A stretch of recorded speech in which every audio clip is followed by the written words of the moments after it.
kesehatan itu adalah merupakan hak, pemerintah mempunyai kewajiban untuk memberikan kesejahteraan, salah satunya dalam bentuk kesehatan. Tanggung jawab pemerintah terhadap rakyatnya untuk menjamin kesehatannya. Jadi ini kelas 3 hanya untuk masyarakat mandiri untuk memilih kelas 3 dan hanya untuk PBI. Penerima bantuan iuran itu hanya di kelas 3 dan masyarakat mandiri. Kalau kita bekerja apalagi di Batam dengan UMR yang sudah 4 juta lebih, semua di kelas 1. PP 86 tahun 2013 menyatakan bahwasannya pemberi kerja wajib mendaftarkan pekerjanya.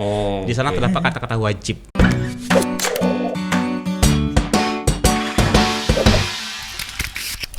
Selamat sore Tribuners. Sore Tribuners. Datang lagi di Tribun Batam Podcast.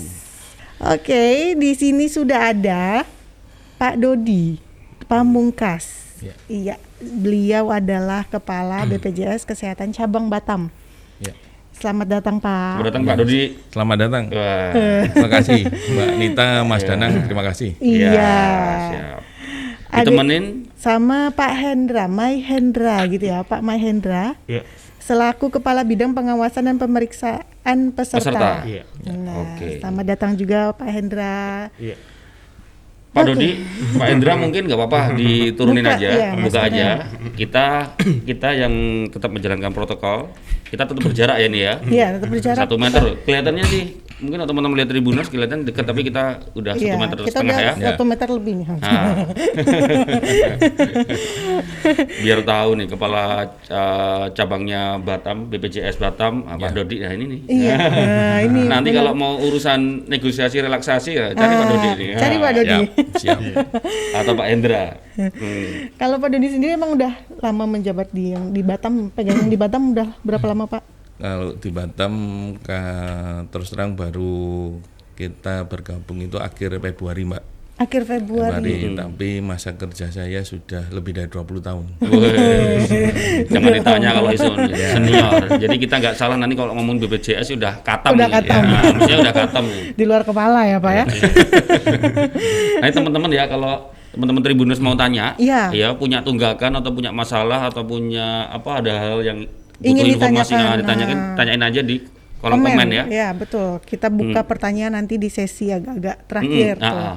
Nanti biar Kita Pak kumpulkan Dodi, pertanyaan. Pak Hendra menjawab ya. Nah ini saatnya nih. Betul. Pak Dodi sendiri asalnya dari Batam bukan ya Pak? Bukan. Jadi kalau kepala BPJS itu muter Mbak se-Indonesia. Ya kebetulan saya kalau basementnya di Surabaya. Surabaya dan di sini bujang lokal. Bujang lokal. Bulog ya. Iya, sama Pak, kita teman-teman ini bujang lokal semua nih. Nih, itu dari Jogja juga, kita dari Semarang ada. Kita semua pendatang Pak. Sama. Pak Hendra juga ya? Iya, saya dari Sumatera Barat, Kota Padang. Wong kita enggak. Oh iya. Mau kita galuh Palembang. Palembang salah kita. Lupa saya. Iya. Oke, di sini kita bakal ngomongin sedikit tentang BPJS Kesehatan, Pak. Karena kan ini semua orang hampir ya banyak ya Pak ya. Ya. Semua orang punya BPJS Kesehatan lah maksudnya. Nah, mungkin kita ingin masuk dulu nih, Pak, BPJS Kesehatan ini sebenarnya lembaga apa sih? Atau program apa sih? Ini apa sih? Karena kalau ngomong BPJS ada 2, BPJS Iya. Kesehatan dan BPJS Ketenagakerjaan. Ya, nah mungkin kita nanti nanya juga ya apa bedanya. Mungkin BPJS Kesehatan dulu. Betul. Mungkin banyak teman-teman Tribuners, anak teman-teman adik-adik SMA juga nonton nih kan. Benar, dia mungkin baru dengar BPJS Kesehatan. Nah, sekarang saatnya kita untuk bertanya nih, untuk menjelaskan ke mereka nih Pak. Ya. Apa Pak Dodi? Baik Mbak Nita, Mas Danang, selamat sore Tribuners. Jadi sebetulnya BPJS Kesehatan ini adalah bentuk transformasi dari PT ASKES sebelumnya. Jadi kami dengan dibentuknya Undang-Undang Nomor 40 Tahun 2004, di mana dibentuk sistem jaminan sosial nasional. Di situ ada 5 program yang dikelola. 5 program itu yang pertama adalah jaminan hari tua, jaminan pensiun, jaminan kecelakaan kerja, jaminan hari tua, dan yang terakhir kesehatan. Nah, di mana yang 4 jaminan tadi itu domainnya dengan BPJS Ketenagakerjaan. Nah, itu jadi bentukannya seperti itu. Yang BPJS Kesehatan ini adalah dikelola oleh BPJS Kesehatan yang dulunya adalah PT Askes. PT Askes, PT ya. Kita Askes. PT Askes bertransformasi menjadi BPJS Kesehatan dan kami beroperasi mulai 1 Januari 2014. Seperti itu. Lupa kalau istilah apa? Sistem jaminan sosial nasional itu apa hubungannya dengan BPJS? Jadi Apa itu, Pak? seperti tadi sampaikan Mbak Nita bahwa kesehatan itu adalah merupakan hak, salah satunya bentuknya kesejahteraan dan diimplementasikan oleh pemerintah sebagai sistem jaminan sosial nasional di mana pemerintah mempunyai kewajiban untuk memberikan kesejahteraan, salah satunya dalam bentuk kesehatan. Nah, itu dijamin dengan adanya Undang-Undang Nomor 40 tadi tahun 2004, kemudian peraturan terkait dibentuknya BPJS Kesehatan itu Nomor 24 tahun 2011, dan aturan-aturan selanjutnya. Jadi perubahan setiap sangat cepat regulasi yang terjadi di BPJS Kesehatan. Jadi ini adalah bentuk tanggung jawab pemerintah terhadap rakyatnya untuk menjamin kesehatannya. Kesehatan ini salah satu bentuk kesejahteraan yang harus diberikan pemerintah kepada rakyatnya. Seperti itu. Iya. Gitu. Betul. Soalnya sampai hari ini kan optimalisasi terkait dengan pemahaman masyarakat soal BPJS Kesehatan juga masih banyak yang belum paham gitu loh. Padahal sebenarnya itu bagian dari kewajiban pemerintah untuk memastikan warga negaranya sehat. Ya, betul. Makanya harus partisipasi di BPJS Kesehatan. Itu. Tapi di saat baru-baru ini kan memang ada muncul BPJS. Kalau kartu saya masih yang BPJS Kesehatan sih, Pak. Oh iya. Nah, sekarang muncul ada istilah JKN KIS. Nah, itu masih sebenarnya kalau saya sendiri juga masih simpang siur, maksudnya BPJS Kesehatan, JKN KIS. Ini sebenarnya apa gitu? Maksudnya apa kaitannya? Nah, jadi sebetulnya programnya itu namanya Jaminan Kesehatan Nasional, Kartu Indonesia Sehat. Jadi ada JKN KIS. Jadi kepanjangan dari Kartu Jaminan Kesehatan Nasional Kartu Indonesia Sehat, di mana penyelenggara yang ditunjuk adalah BPJS Kesehatan. Jadi programnya sendiri itu namanya JKN KIS. Nah, tapi masyarakat lebih mengenal BPJS, kartu BPJS. Nah, sebetulnya kartunya itu kartu JKN KIS. Iya, sebenarnya sama aja Pak Dodi. Sama. Nah, karena hanya istilahnya saja, tapi masyarakat lebih familiar dengan BPJS Kesehatan. Nah, seperti itu, tapi sama. Karena itu yang dulu kartunya yang BPJS mohon segera diganti menjadi kartunya JKN KIS. Oh, harus diganti Pak? Harus diganti? Silakan datang ke kantor, mau diganti monggo, nggak diganti pun masih tetap berlaku. Nggak diganti. Soalnya saya juga masih yang itu. BPJS Kesehatan, Pak. Jadi nomornya tetap sama, nomor itu sama. Jadi masing-masing orang punya nomor yang unik.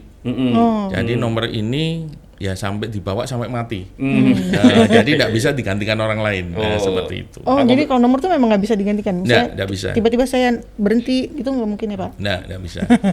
Jadi nggak mungkin ya. Nggak bisa. Jadi ya. nomornya unik memang. Maksudnya biar tambah unik, bisa nggak Pak request dari nomor cantik gitu? Pak, siapa aja yang bisa dikatakan bahwa ini peserta JKN KIS nih? Ya. Jadi sebetulnya kepesertaan kita itu dibagi dua besar, yaitu PBI dan non PBI. PBI adalah penerima bantuan iuran. Ya. Non PBI berarti bukan penerima bantuan iuran. Nah, maksudnya iuran itu istilah yang terkait dengan upah itu apa Pak? bukan. Jadi iuran kalau penerima bantuan iuran di mana iurannya itu yang menanggung pemerintah.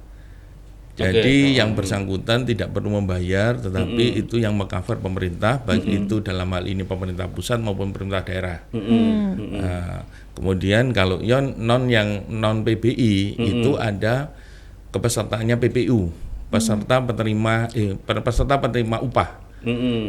Istilahnya kayak kita yang bekerja ya. itu baik oleh ASN maupun yang swasta. Nah, seperti itu PPU. Kemudian ada peserta bukan penerima upah. Nah, itu peserta mandiri. Artinya dia mendaftarkan sendiri dengan sadar bahwa dia paham apa itu yang dimaksud asuransi mandate. Nah, itu dia daftar. Nah, itu dia membayar sendiri. Nah, kemudian yang berikutnya adalah bukan pekerja. Bukan pekerja itu adalah pensiunan, anak sekolah yang sudah misalnya 18 tahun sudah menikah, dia sudah lepas dari tanggungan bapak ibunya, itu masuk di situ. Nah, seperti itu. Ternyata banyak ya. Iya. Banyak. Iya, saya kira ada mandiri dan udah yang ditanggung sama kantor, gitu, kita taunya iya, itu. Gitu. Aku tiap bulan mau setor punyanya ibuku 150.000 tiap bulan. Ya, Iya, betul. Berarti ibunya Mas Dana ini termasuk peserta mandiri. Mandiri. Sebenarnya mandiri. Berarti tapi kalau yang udah pensiun itu tadi ya Pak, namanya Pak? Bukan pekerja. Bukan Bukan pekerja. pekerja. Oke. Istilahnya bukan pekerja, tetapi kalau dia dari ASN berarti kan masih ada potongan nih. Iya, Pensiun ya itu langsung setor lewat pemerintah. Nah gitu, yang bersangkutan seperti itu. Nita karyawan, kau taunya udah dibayarin sama Iya, kantor. betul. Iya, benar. Bayarin sama kantor 4%, dipotong dari gajimu 1%. Betul ya. Oh, tuh. Tahu nggak kamu nih? Tahu Pak. Taunya Kadang dipotong kalau aja. ya kalau ada karyawan kan kalau kayak di perusahaan kan wajib gitu kan. Ya, maunya taunya hitungannya udah Ya. dibayarkan gitu. Iya, sama gitu. perusahaan. Ini perlu tahu juga kalau yang terkait yang tadi mandiri, Iya. terkait dengan yang pensiunan, yang bukan pekerja. Bukan pekerja, ternyata tadi banyak ada 4 ya Pak. Iya. Tapi kalau untuk maksudnya JKNKIS ini memang sifatnya wajib untuk warga. Ya betul, memang kepesertaannya bersifat wajib karena ini adalah bentuk tanggung jawab negara untuk mengcover semua rakyatnya. Karena ini sifatnya wajib, iurannya pun diatur oleh pemerintah besarannya gitu. Jadi masyarakat wajib, apakah dia mau di kelas 1, kelas 2, kelas 3 sesuai dengan kemampuannya. Nah seperti itu. Karena kalau dari perusahaan itu batas bawahnya adalah gajinya 4 juta. Dengan aturan yang terbaru ini Perpres 64, batas atasnya adalah 12 juta ya. Jadi batas bawahnya adalah UMR. Ya, karena tiap daerah beda-beda. Betul ya. Kemudian di atas 1 juta, di atas 4 juta itu jadi kelas 1. Gitu. Jadi ini kelas 3 hanya untuk masyarakat mandiri untuk memilih kelas 3 dan hanya untuk PBI. Penerima bantuan iuran itu hanya di kelas 3 dan masyarakat mandiri.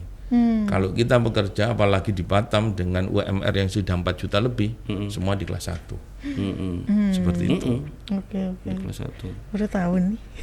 Kirain emang karena saya dari yang mandiri dulu kelas 1 terus masuk perusahaan jadi kelas 1 juga enggak ya? Iya. Oh, jadi untuk di Batam sendiri semua sudah kelas 1 Ya, ya? karena UMR-nya cukup tinggi di Batam, sudah 4 juta lebih. Tapi kalau tadi soal mereka kelas 1 Pak, bisa nggak sih mereka turun kelas gitu, bisa nggak sih? Meskipun tadi kalau ngomong tolak ukurnya adalah UMK dan di Batam udah tinggi, terus dia turun ke kelas 2 gitu, inisiatif mandiri untuk menurunkan itu boleh nggak? Jadi yang boleh turun kelas itu adalah untuk peserta mandiri.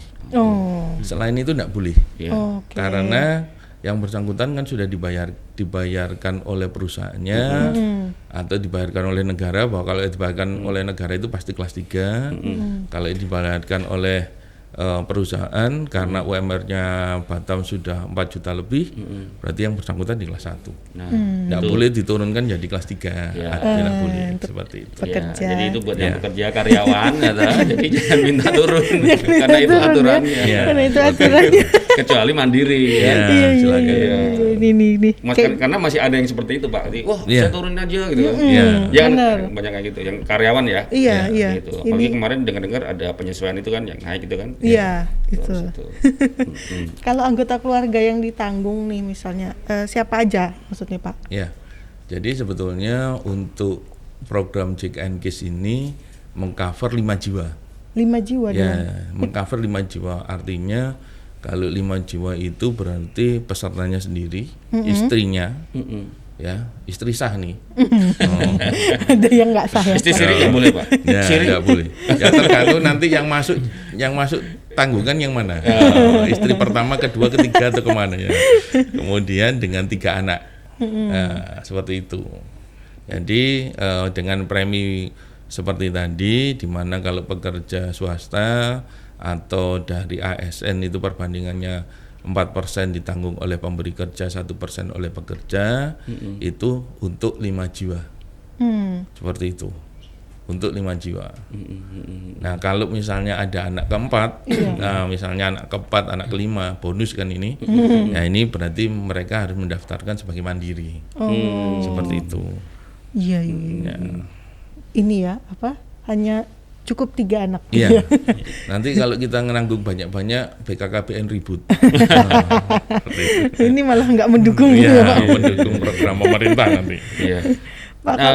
Saya nanya ke Pak Hendra nih. Pak Hendra ini kan kepala bidang pengawasan dan pemeriksaan peserta. Iya. Itu tugasnya ngapain, Pak? Iya, kalau terkait dengan bidangnya yang saya pegang sekarang ini, sebagai kepala bidang perluasan, kepala bidang perluasan, pengawasan dan pemeriksaan peserta. Nah, di sana lebih berkaitan dengan badan usaha, pemberi kerja seperti itu. Jadi yang mandiri bukan di bawah Pak Hendra. Peserta yang mandiri tadi. Jadi kita lebih pasnya itu di badan usaha, Pak. Jadi kalau kita itu untuk di Kota Batam, jumlah badan usaha yang ada di Kota Batam yang sudah mendaftar ke kita itu adalah lebih kurang 5.590 badan usaha seperti itu. Itu banyak atau sedikit? Dengan total pesertanya itu atau jiwanya itu adalah sebanyak 551.000 jiwa. 554.968 jiwa totalnya untuk di Batam seperti itu. Ya. Nah, kita pun lebih memastikan kepada badan usaha itu atau pemberi kerja, dia itu wajib untuk mendaftarkan pekerjanya seperti itu. Jadi kita pun lebih giatnya untuk memastikan badan usaha itu dia sudah menyampaikan atau sudah mendaftarkan pekerjanya untuk ikut program JKN KIS seperti itu, dan itu pun memang harus dipastikan seluruh pekerja yang terdaftar di perusahaan tersebut sudah harus terdaftar karena di sana itu merupakan kewajiban dari pemberi kerja untuk mendaftarkannya. Iya, Pak Hendra kan pengawas nih kan, ya kan, maksudnya dari jumlah itu di Batam udah perusahaan-perusahaan sudah ini belum sudah apa ya istilahnya udah semuanya mendaftarkan atau masih ada yang perusahaan-perusahaan belum memang terkait dengan data perusahaan yang ada di Batam ini memang sangat dinamis, artinya di sana ada terdapat check in check out gitu ya. Jadi banyak baru, banyak tutup. Betul, seperti itu. Jadi kita pun kalau secara data itu memang yang belum bergabung itu lebih kurang 1.200 badan usaha. Yang belum bergabung? Betul. Ada datanya itu ya, 1.000-an itu ya? Cuman kendalanya adalah dari 1.200 itu ketika kita sisir lagi, kita filter lagi, ternyata banyak badan usaha tersebut mereka sudah terdaftar sebagai peserta mandiri. Seperti itu.